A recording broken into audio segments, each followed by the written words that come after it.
The 2024 WNBA Rookie of the Year competition will certainly be between the Indiana Fever's Caitlin Clark and the Chicago Sky's Angel Reese. There are plenty great rookies this season, but those two appear to be the frontrunners. With the WNBA now on an Olympic vacation, the race will undoubtedly heat up when the season begins in mid-August. And Colin Cowherd has talked about the Rookie of the Year award and dropped some bombshells on the matter.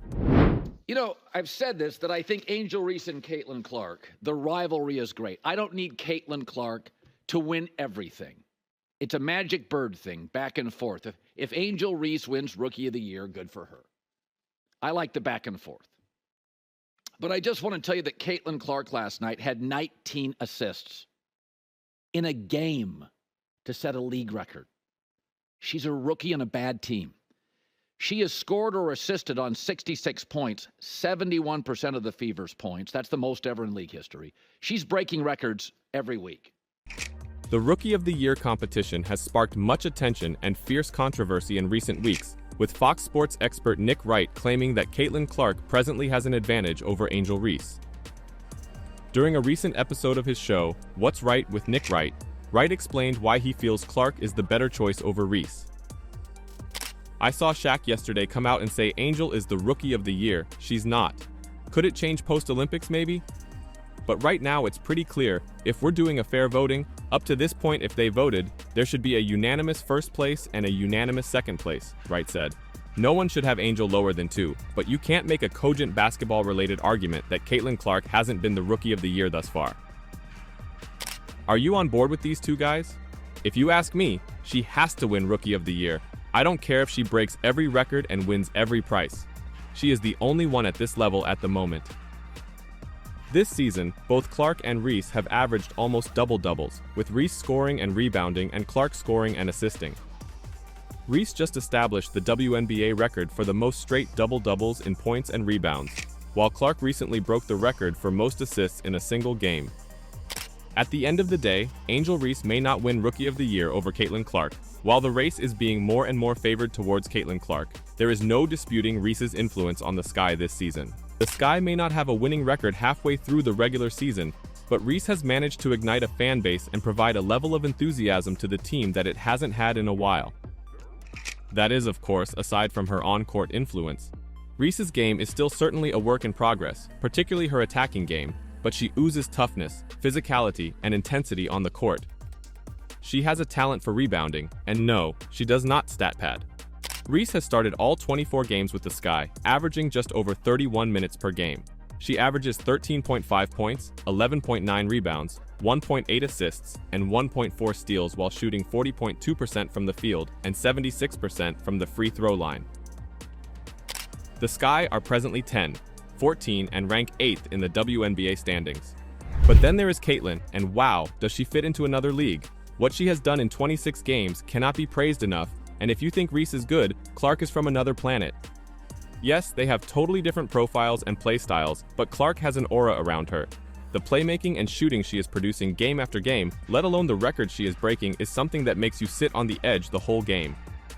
Just imagine if the Fever will be able to get some more great players in the upcoming years, how unbeatable would that team be? If she can keep on doing this and keep on improving, she can even be taken into account for WNBA MVP of the season. I mean, she's already ranked 3rd according to bookies. That is impressive for a rookie. Just look at some of the stats she had produced this year. Broken all-time WNBA single-game assist record with 19. Reached 400 points and 200 assists in a season faster than anyone else. Ranked 3rd by bookies for WNBA MVP in her rookie season. Most points scored or assisted so far amongst all players this season with 915 at the moment. Closest is Sabrina Ionescu with 850. First rookie to record a triple-double in a WNBA game. This is just outrageous. We're seeing a generational talent grow game by game. At this point, she is averaging the following statistics per game: 17.1 points per game, 8.2 assists per game, 5.8 rebounds per game, 1.5 steals per game, 0.8 blocks per game. And with 14 games to go, it will only get better. That's Rookie of the Year case closed if you ask me. What about you? Has Caitlin already wrapped up the award? The next time we'll see Caitlin on the court, it will be for the All-Stars team on the 20th of July in the All-Stars game. Unfortunately, we won't be able to see Caitlin during the three-point contest this weekend. And even worse, she won't be at the Olympics. So part of the silliness of not allowing her on the Olympic team is she was a very quickly improving player, and now you kind of look silly. She's arguably the best playmaker in the league, arguably the second best three-point shooter in the league. I don't know. They seem valuable in Olympic competition, and she's not on the team. But yesterday, they also announced the skills competition for the WNBA All-Star team, and she didn't make that either. How about that? Crazy, right? Let's dive a bit further into this. So you argued she wasn't good for the Olympics. Your argument, though I don't buy it, but it was your argument, women's basketball, that she would be a distraction. I roll, but okay. So isn't the perfect place to put her in the skills competition? Colin is absolutely spot on here. They could have at least put her in the skill competition to give her that stage. But what Colin didn't know at the time is that she was offered the opportunity, but declined. The WNBA stated that Caitlin Clark and Sabrina Ionescu denied invitations to compete in the league's three-point contest during All-Star Weekend. According to the league, both players declined to attend the ceremony due to prior obligations and personal reasons. I mean, can you blame Caitlin? First, you're not selected for the Olympics, and as a sorry, they let you do a shooting contest? Nah, if I were Caitlin, I would have done the same.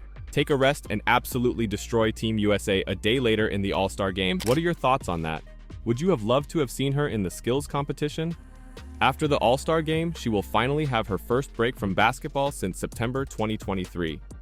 And Caitlin Clark looks forward to resting during the WNBA's Olympic break, so she can come back stronger in August. She is looking forward to getting some time off during the WNBA's month-long sabbatical for the Paris Games.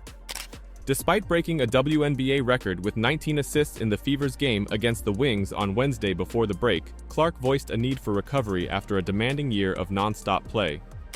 "I feel like I've been non-stop go since, probably September of last year," Clark said before her milestone performance.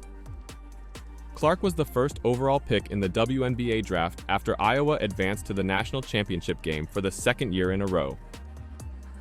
Her professional debut and succeeding season have been fraught with fierce competition and lofty expectations.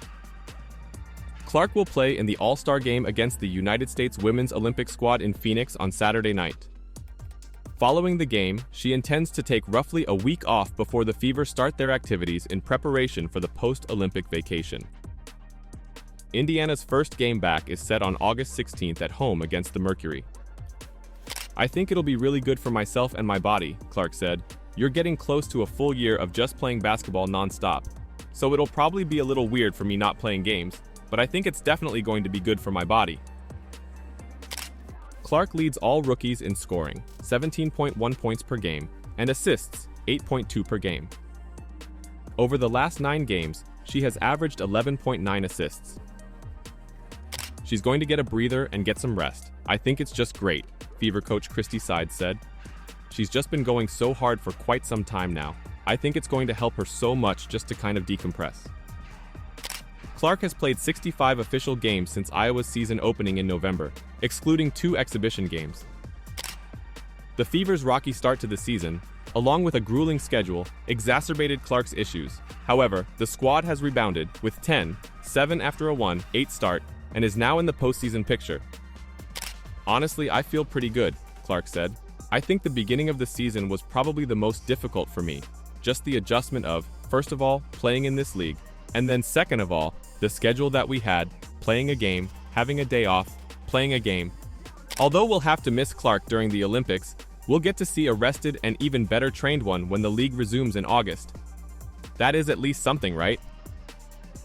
What are your expectations for Clark in the remainder of the season and, even more important, in the All-Star game? Let me know your thoughts in the comments down below.